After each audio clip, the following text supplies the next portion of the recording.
Mas o problema é que o Thutmose III, ele, quando morreu, ele governou o Egito por 55 anos, mais ou menos. Uma parte em corregência com a Hatshepsut. Tá bom? Deixa os 18 anos da Hatshepsut, mais um período ali que Moisés ficou 40 anos no deserto. Ele governou o Egito por 55 anos. Então, quando ele morreu, ele tinha que ter bem mais de 60 anos. Entenderam a questão? Ele teve bem mais de 60 anos. Só que a múmia que encontraram no caixão dele não tinha 30 anos. Entenderam o mistério egípcio? Não era ele. E o que os próprios egiptólogos perguntam é: por que alguém foi sepultado no lugar do faraó?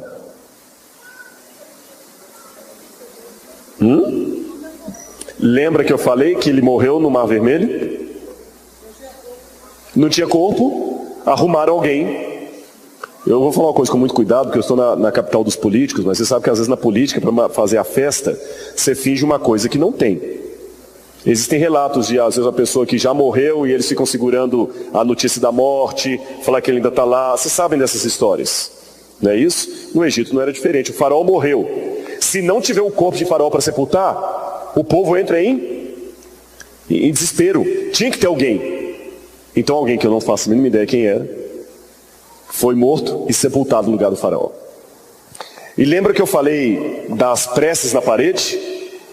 A 10ª oração traz um pedido pelos afogados. Isso só estava de maneira inédita no túmulo de Thutmose III. A oração diz assim, isso está na parede lá.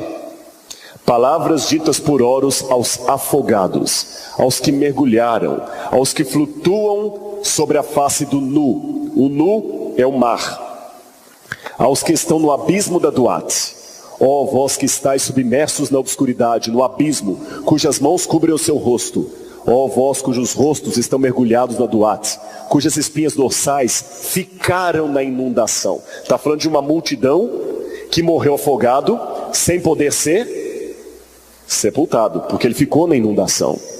Ó vós que nadais no abismo, flutuando estendidos sobre suas costas, com o rosto voltado para trás. Cadáveres mesmo, né? Boiando.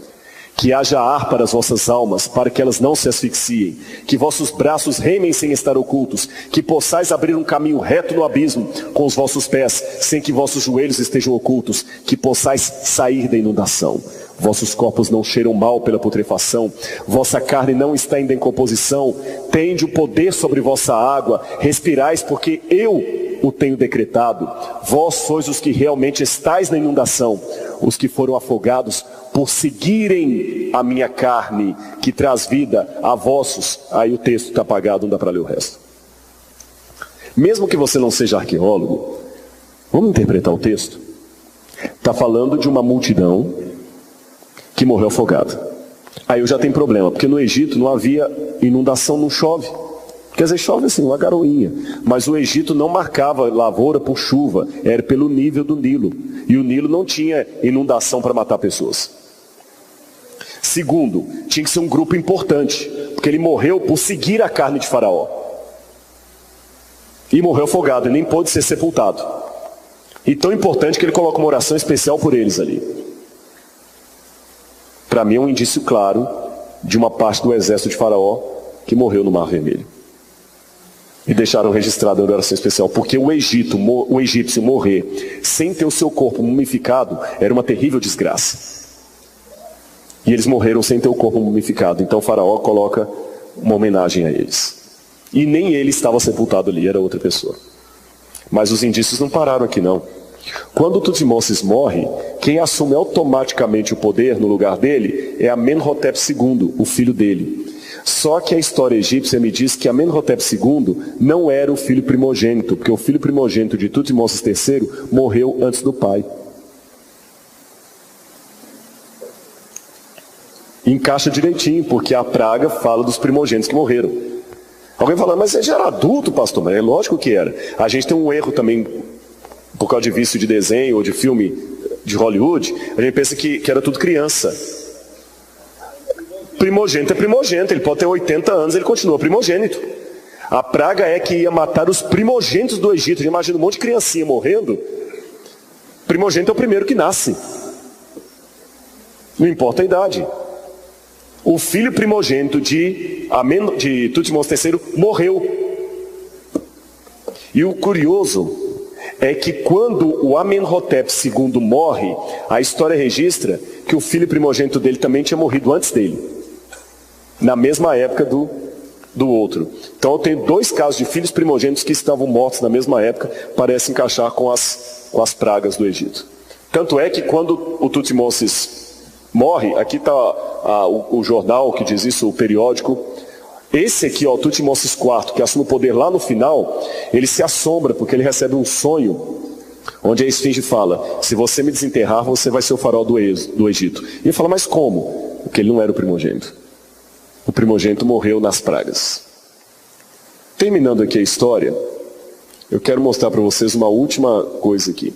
Esse papiro é o papiro que está hoje na biblioteca da Universidade Nacional de Leiden, na Holanda. É chamado papiro de Ipulver. É um texto de lamentação. O que é um texto de lamentação? A Bíblia tem vários textos. Tem parábola, tem poesia, salmos, históricos. E você tem texto de lamentação. Alguns trechos do livro de Jó são lamento. Jeremias escreveu um que era chamado lamentação. A lamentação é como se fosse um ato de desagravo por uma situação horrível que aconteceu na minha família ou público. Tá certo? E os egípcios também tinham textos de lamentação. E um deles foi encontrado de autoria de um escriba chamado Ipulver, ou Ipulver. E ele escreve assim: ó Deus Horus, porque as pragas se abaixaram sobre o Nilo, sobre o Egito? O que está acontecendo? O Egito está em trevas. Os animais morrem no pasto e não há quem mais os recolha. Os filhos dos nobres estão morrendo de maneira inesperada. O Nilo se tornou em sangue. O nosso ouro está no pescoço dos escravos que estão saindo para o festival do seu Deus. É uma comprovação fora da Bíblia de quê? Das pragas. É interessante que até a publicação desse papiro, os críticos da Bíblia diziam: as pragas nunca existiram, são um mito. Agora que provou que as pragas existiram, existiram mesmo, mas é coisa natural. É o vulcão Santorini que explodiu e que deu. Quer dizer, uma coisa é querer descobrir a verdade, outra coisa é querer que a verdade esteja ao meu lado, custe o que custar. Vocês estão vendo como é que a gente tem indícios? Mas eu quero terminar esta palestra de hoje dizendo 2 coisas para você. Em primeiro lugar, o Apocalipse também fala de 7 pragas que vão cair sobre a terra, 7 flagelos de Deus. E nós estamos vendo várias pragas caindo aí, mostrando ao mundo, e o mundo hoje está como Faraó, com o coração duro como pedra, não percebendo os sinais de um juízo que se aproxima. E qual é o nosso papel nessa história? Algo a se pensar. E a segunda coisa, você já viu como aparentemente Deus decepciona aqueles que o servem? Imagina como a lógica de Deus é estranha. Moisés se achava preparado para libertar o povo lá. Por quê? Eu vou ser faraó. Quando eu for presidente desse país, você não vai mais precisar fazer oração como aquela que você fez hoje lá na igreja. Pedido de oração. Moisés estava todo cheio de si. Eu vou libertar o meu povo e tudo mais. Aí ele mata o egípcio. E Deus, puxa Deus, eu estou fugindo aqui. Quando ele está 40 anos lá. Já tinha até esquecido a fluência do Egito, que quando fala que Moisés era pesado de língua, não é que ele era gago, não. O pesado de língua ali é uma expressão idiomática para dizer que ele não tinha mais fluência em falar egípcio. Não tinha mais fluência. Fica muito tempo sem falar inglês, você perde. Ou mesmo o hebraico que você tem hoje. Passa anos. Esquece. Nem o Aleph, Bet, Gimel, Dalet, você não... E tinha uma questão psicológica também. Voltar. Aí Deus falou: Arão vai ser o seu profeta. Vai falar por você. Senhor, mas agora que eu estou fedendo o animal aqui, que estou no meio... Agora, vai lá Moisés. E ele vai. E tira o povo. E depois que ele passa todo aquele sofrimento, Deus ainda fala com ele: você não vai entrar na terra. Mas é interessante, eu não sei qual a crença de vocês, pelo menos para mim, Moisés já está na glória com o Senhor. Ele ganhou a terra. Ganhou ou não ganhou? Se ele tivesse optado pelo Egito, como a lógica humana diz, talvez hoje eu estaria mostrando no Cairo a múmia de Rapi-Mose.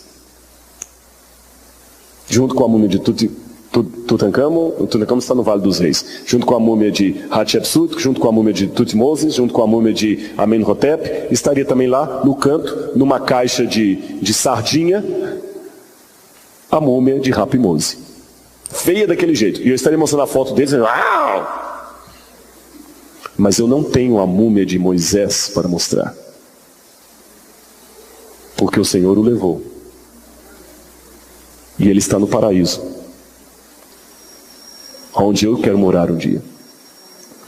Então eu termino essa palestra dizendo para vocês, vale a pena seguir ao Senhor. Porque até a loucura de Deus é mais sábia do que a inteligência desse mundo. É isso que a Bíblia me diz. Deus usa as coisas loucas para envergonhar as sábias. E compensa seguir ao Senhor. Ainda que seja no meio de um deserto. Se Deus lhe chamar, vá. E não olhe para trás.